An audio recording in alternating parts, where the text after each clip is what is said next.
Hello students, हम लोग शुरू कर रहे हैं नया चैप्टर प्रधानमंत्री। राष्ट्रपति हम लोग पढ़ चुके हैं।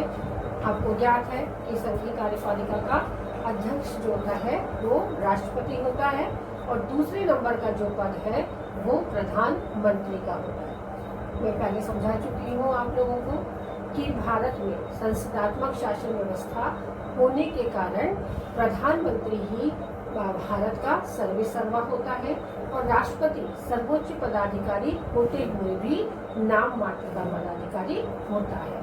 तो हम शुरू करते हैं प्रधानमंत्री। तो क्या है प्रधानमंत्री? वर्तमान में कौन है प्रधानमंत्री? किस किस प्रकार की योजनाएं चल रही है अभी आप सब लोग को ज्ञात है। तो प्रधानमंत्री बहुत ही पावरफुल व्यक्ति होता है। भारत के अंदर संविधान के अनुसार समस्त शक्तियों का प्रयोग जो राष्ट्रपति को दी जाती है, राष्ट्रपति की समस्त शक्तियों का प्रयोग प्रधानमंत्री करता है। यानी पूरे संविधान का एक प्रमुख प्रस्तर जिसे कहें या प्रमुख पत्थर जो है, आधारशिला जो है, वो प्रधानमंत्री की होती है। भारत में प्रधानमंत्री यानी भारत में संसदात्मक शासन व्यवस्था है जिसे मंत्रिमंडलात्मक शासन व्यवस्था भी कहा जाता है। संसदात्मक शासन व्यवस्था की विशेषताएं हम शॉर्ट में पढ़ चुके हैं और कुछ पढ़ेंगे और इसी व्यवस्था को मंत्रिमंडलात्मक शासन व्यवस्था भी कहा जाता है। तो मंत्रिमंडलात्मक शासन व्यवस्था में संविधान के अनुसार प्रधानमंत्री की क्या विशेषताएं होती है या प्रधानमंत्री किस रूप में कार्य करता है उससे अब हम पढ़ेंगे। डॉक्टर भीमराव अंबेडकर की कोटेशन है कि वस्तुतः प्रधानमंत्री मंत्रिमंडलीय महराब का प्रमुख प्रस्तर है तथा सामूहिक उत्तरदायित्व के सिद्धांत का पालन इस आधार पर ही किया जाता है कि प्रधानमंत्री को मंत्रियों की नियुक्ति और पद मुक्ति का अधिकार दिया जाए। अर्थात कि प्रधानमंत्री ही मंत्रियों की नियुक्ति करता है और पद मुक्ति का भी अधिकार रखता है। समस्त कार्यपालिका की वास्तविक शक्ति का प्रयोग मंत्री परिषद में निहित है और संविधान के अनुच्छेद 74 में उल्लेखित है कि राष्ट्रपति को उसके कार्य संपादन में सहायता एवं परामर्श देने के लिए मंत्री परिषद होगा जिसका प्रधान प्रधानमंत्री होगा। अर्थात प्रधानमंत्री जो भी कार्य करता है वो मंत्री परिषद की सहायता से करता है। तो मंत्री परिषद की सहायता से जो भी निर्णय लिए जाते हैं प्रधानमंत्री के द्वारा वो सामूहिक उत्तरदायित्व को दर्शाता है और इसीलिए प्रधानमंत्री का जो पद है बहुत ही महत्वपूर्ण पद है। तो अगला हेडिंग हम पढ़ेंगे मंत्री परिषद का गठन कि किस प्रकार से मंत्री परिषद का गठन होता है। संविधान के अनुसार मंत्री परिषद में एक प्रधानमंत्री तथा आवश्यकता अनुसार अन्य मंत्री होते हैं जिनकी संख्या संविधान द्वारा निश्चित नहीं है। मंत्री परिषद में प्रधानमंत्री तथा विभिन्न मंत्रियों की श्रेणी होती है। अभी हाल ही में 91वें संवैधानिक संशोधन 2003 के आधार पर यह व्यवस्था की गई है कि प्रधानमंत्री सहित मंत्री परिषद के सदस्यों की संख्या लोकसभा के कुल सदस्य संख्या के 15% से अधिक नहीं हो सकती। और संविधान के अनुच्छेद 75 में भी ये कहा गया है कि मंत्री परिषद की रचना के संबंध में केवल कुछ नियम उल्लेखित है, उसमें कुछ विशिष्ट वर्णन नहीं है और ये नियम उल्लेखित है कि किस प्रकार से मंत्री परिषद का निर्माण होगा। तो ये नियम किस प्रकार से है? ये है नंबर 1, प्रधानमंत्री की सलाह से राष्ट्रपति अन्य मंत्रियों की नियुक्ति करेंगे। तो हमें पहले से ही ज्ञात है कि राष्ट्रपति जो भी नियुक्ति करता है वो प्रधानमंत्री की सलाह से ही करता है। दूसरा, मंत्रीगण राष्ट्रपति के प्रसाद पर्यंत अपने पद पर बने रहेंगे। मंत्री जितने भी हैं राष्ट्रपति के प्रसाद पर्यंत का अर्थ ये है कि जब तक राष्ट्रपति चाहे तब तक वह उसके पद पर बने रहेंगे। तीसरा है, मंत्री परिषद सामूहिक रूप से लोकसभा के प्रति उत्तरदायी होगा कि जो भी कार्य कर रहा है मंत्री परिषद वो सामूहिक रूप से किसके प्रति उत्तरदायी होगा? लोकसभा के प्रति। क्यों? क्योंकि लोकसभा ही मंत्री परिषद के सदस्यों को चुनकर भेजता है। अगला है, प्रत्येक मंत्री को अपना पद धारण करने से पूर्व राष्ट्रपति के सामने अपने पद की गोपनीयता की शपथ लेनी होती है। तो हमें ज्ञात है कि भारत का संविधान इस प्रकार की व्यवस्था करता है कि जो भी मंत्री कार्य करे, जब तक वो कानून के रूप में उभर कर सामने नहीं आए, संविधान के रूप में सामने नहीं आए, तब तक वो कार्य पूर्ण रूप से गोपनीय रहना चाहिए। अगला है, यदि कोई मंत्री अपना पद धारण करने के 6 माह बाद तक संसद के किसी भी सदन का सदस्य नहीं बन सका तो उसे मंत्री परिषद से त्यागपत्र देना होगा। कि मंत्री परिषद से कोई मंत्री अपना पद धारण कर लिया है उसने, और 6 महीने तक संसद की एक भी जो कार्य विधि चल रही है, संसद का जो सत्र चल रहा है, उसमें एक भी सत्र में वो शामिल नहीं हुआ है, उसका सदस्य नहीं बन पाया है, तो उसे मंत्री परिषद से त्यागपत्र देना होगा। और अंतिम है, मंत्रियों को वे सब वेतन व भत्ते प्राप्त होंगे जो समय समय पर संसद के द्वारा निर्धारित किए जाएंगे। तो जो भी मंत्रियों के द्वारा जो वेतन और भत्ते दिए, मंत्रियों को वेतन और भत्ते प्राप्त होते हैं, वो समय समय पर संसद के द्वारा निर्धारित किए जाते हैं।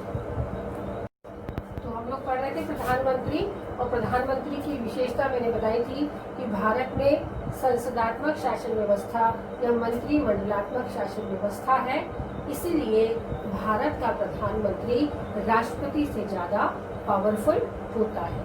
तो क्या विशेषता है संसदात्मक शासन व्यवस्था की या मंत्रिमंडलात्मक शासन व्यवस्था की, इसे हम लोग पढ़ चुके हैं, लेकिन फिर भी थोड़ा सा मैं और मेन आपको बता देती हूँ कि क्या है मंत्रिमंडलात्मक शासन व्यवस्था की विशेषता।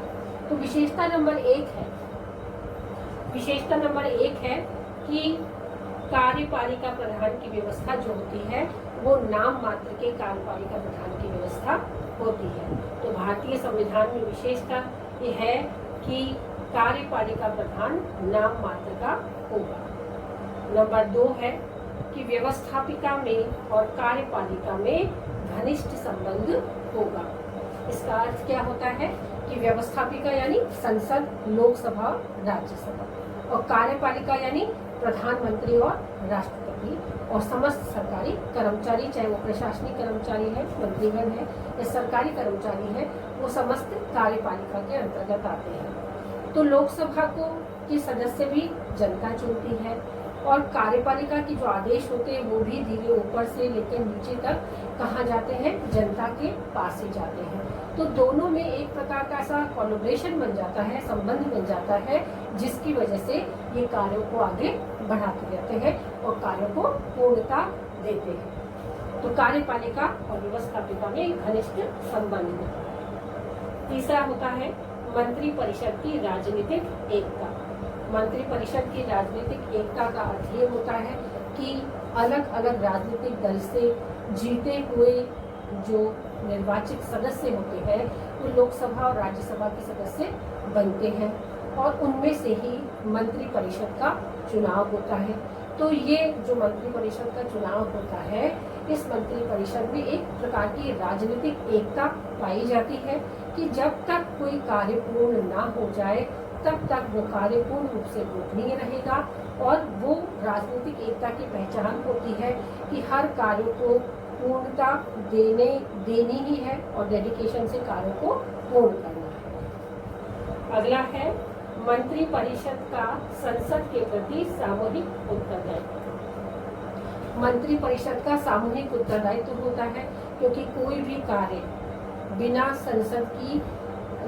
संसद के द्वारा जब तक वो पारित नहीं हो जाता तब तक कार्य पूर्ण नहीं होते। यानी लोकसभा में और राज्यसभा में पूर्ण वाद विवाद के बाद, यानी इफ एंड बट दोनों देखने के बाद जो भी कार्यविधि चलती है, उस कार्यविधि में कहीं ना कहीं अवरोध की स्थिति उत्पन्न न हो, इस प्रकार की व्यवस्था को बनाए रखना होता है। और ये एक सामूहिक उत्तरदायित्व की बात होती है कि देश का संविधान के अनुसार सरकार को चलाना और सरकार का एक अच्छी छवि प्रदर्शित करना जनता के सामने, ये एक पूर्ण उत्तरदायित्व की बात है। और इसमें ये टीम वर्क है, सामूहिक उत्तरदायित्व होता है कि जब तक पूर्ण मंत्री परिषद के सदस्य सामूहिक रूप से इसमें शामिल नहीं होते, तब तक कार्यों को पूर्णता प्राप्त नहीं होता। अगला है समस्त शासन व्यवस्था पर प्रधानमंत्री का नेतृत्व। कि जो भी शासन व्यवस्था है, शासन व्यवस्था के प्रत्येक कार्य में नेतृत्व करता कौन होगा? प्रधानमंत्री। यानी जैसा प्रधानमंत्री के आदेश आते हैं वैसे ही अन्य मंत्री उसको फॉलो करते हैं। तो ये प्रधानमंत्री का नेतृत्व हर समय हावी रहता है। और अंतिम है मंत्री परिषद के कार्यों की गोपनीयता। इसको और पहले भी पढ़ चुके हैं कि प्रत्येक विधेयक जब तक पारित नहीं हो जाता, कानूनी रूप धारण नहीं कर लेता, तब तक मंत्री परिषद की समस्त कार्यवाहियों को गोपनीय रखा जाता है।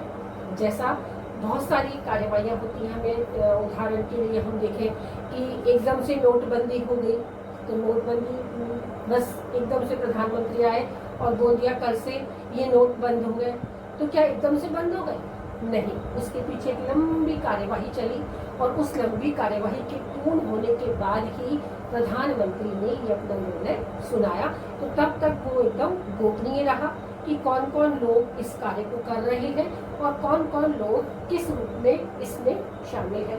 तो ये सारी की सारी बातें गोपनीयता में आती हैं और संसदीय शासन व्यवस्था की विशेषताओं में आती है। अगला हेडिंग है हमारा मंत्री परिषद। मंत्री परिषद और मंत्रिमंडल नाम सुने होंगे आप लोगों ने, तो वही नाम मंत्री परिषद क्या है और मंत्रिमंडल क्या है। तो पहले हम मंत्री परिषद को लेते हैं कि मंत्री परिषद एक बड़ी एक वृहत संस्था है और ये वृहत संस्था 5 भागों में डिवाइड होती है। यानी मंत्री परिषद के 5 स्तर होते हैं। इन 5 स्तर में मंत्री होते हैं और वो मंत्री अलग अलग कैटेगरी के होते हैं। हमने पढ़ा कि 91वें संवैधानिक संशोधन के द्वारा जो 2003 में हुआ था, उस संशोधन में ये तय किया गया कि इसकी संख्या निश्चित नहीं होती। मंत्री परिषद की सदस्यों की संख्या संविधान के द्वारा कुछ भी निश्चित नहीं है, लेकिन 91वें संवैधानिक संशोधन 2003 के द्वारा ये निश्चित कर दिया गया कि लोकसभा के सदस्यों की संख्या जितनी भी है बढ़ती रहती है। तो हमको मालूम है कि 545 से 552 तक इसकी मिनिमम और मैक्सिमम संख्या है। तो जितनी भी संख्या है उस संख्या का 15% निकाल लिया जाए, जिसमें प्रधानमंत्री भी शामिल है। इन सबसे को मिलाकर 15% से ज्यादा वो संख्या नहीं हो सकती किसकी? मंत्री परिषद की। तो हमें अच्छे से याद कर लेना है कि मंत्री परिषद के 5 स्तर होते हैं। पहला स्तर जो है, इसके सदस्यों की संख्या 12 से 32 होती है। कितनी होती है? 12 से 32। और ये सारे के सारे जो होते हैं मंत्री, ये प्रमुख विभागों के अध्यक्ष होते हैं और प्रमुख जितने भी विभाग हैं उन सब के विभागों के अध्यक्ष के रूप में इन विशिष्ट मंत्रियों को सौंपा जाता है कार्यभार। और ये सारी की सारी जितनी भी बैठकें हैं उन सभी बैठकों में शामिल होते हैं। प्रधानमंत्री के द्वारा जितनी भी बैठकें ली जाए या संसद की जितनी भी बैठकें होती हैं उन सब में ये मंत्री विशिष्ट रूप से शामिल होते हैं। तो सदस्य संख्या कितनी है? 12 से 32 और प्रमुख विभागों के अध्यक्ष होते हैं। दूसरे स्तर के जो मंत्री है, दूसरे स्तर के जो मंत्री होते हैं, ये मंत्री भी विभागों के अध्यक्ष होते हैं। इन्हीं के समान ये प्रमुख विभाग है और ये उनके सब विभाग है, लेकिन ये भी इम्पोर्टेंस रखते हैं। तो ये प्रमुख विभागों के अध्यक्ष ये भी होते हैं, लेकिन इनमें और इनमें इनके वेतन भत्ते सब कुछ समान होते हैं। ऊपर वालों के प्रथम स्तर के मंत्रियों के समान ही वेतन और भत्ते होते हैं, कार्य भी ये उसी प्रकार से करते हैं। फर्क सिर्फ एक होता है कि प्रथम स्तर के मंत्री प्रत्येक बैठकों में शामिल होते हैं और द्वितीय स्तर के जो मंत्री होते हैं वो केवल प्रधानमंत्री के आमंत्रण पर ही बैठकों में शामिल हो सकते हैं। तीसरा स्तर जो है ये राज्य मंत्री होते हैं। कौन होते हैं? राज्य मंत्री। और ये स्वतंत्र विभाग के रूप में भी कार्य करते हैं। स्वतंत्र विभाग के ये प्रधान होते हैं और इनकी संख्या भी निश्चित नहीं होती है, ये घटाई और बढ़ाई जा सकती है और वेतन भत्ते कार्य सब कुछ प्रधानमंत्री के निर्देशन में ही पूर्ण होते हैं। चौथे प्रकार के जो मंत्री हैं वो उप राज्य मंत्री होते हैं।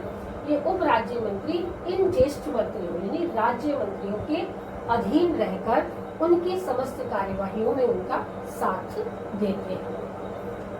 तो तीसरे मंत्री के अधीन रहकर उप राज्य मंत्री कार्य करते हैं और उन कार्यों को पूर्णता देते हैं। और अंतिम प्रकार जो है पंचम प्रकार जो है ये संसदीय सचिव होते हैं। ये प्रत्येक प्रशासनिक कार्यों में इनका साथ देते हैं। जो राज्य मंत्री है, उप राज्य मंत्री है या कोई भी विभागों के अध्यक्ष है, जो भी उनको ऑर्डर देते हैं उन लॉ और ऑर्डर को पूरा करते हैं और उनके पूरी की पूरी सहायता करते हैं। तो पंचम जो मंत्री होते हैं ये संसदीय सचिव होते हैं। विभागीय मंत्रियों को प्रशासनिक तथा विशेष रूप से संसदीय कार्यों के संबंध में सहायता पहुंचाते हैं। अर्थात एक कोटेशन के द्वारा इसकी महत्वता को हम समझ सकते हैं जो रेंजे मेयोर ने दी है। तो रेंजे मेयोर के अनुसार यह मंत्री परिषद का हृदय है, शासन का परिचालन यंत्र है जिसमें सभी महत्वपूर्ण विभागों के राजनीतिक अधिकारी सम्मिलित रहते हैं। मंत्री परिषद कैबिनेट मंत्रिमंडल का भीतरी चक्र है। यह मंत्री परिषद की सबसे अधिक महत्वपूर्ण आंतरिक समिति के रूप में कार्य करता है। तो इस प्रकार से मंत्री परिषद जो है, मंत्री परिषद एक बड़ी संस्था है जिसके 5 स्तर होते हैं। इसके सदस्यों की संख्या निश्चित नहीं होती, लेकिन सदस्यों की संख्या कितनी हो सकती है? लोकसभा के सदस्यों से के 15% से अधिक नहीं हो सकती, जिसमें प्रधानमंत्री भी शामिल होता है। तो इसे हम अच्छे से याद कर लेंगे और समझ लेंगे कि किस प्रकार से प्रधानमंत्री इम्पोर्टेंट है।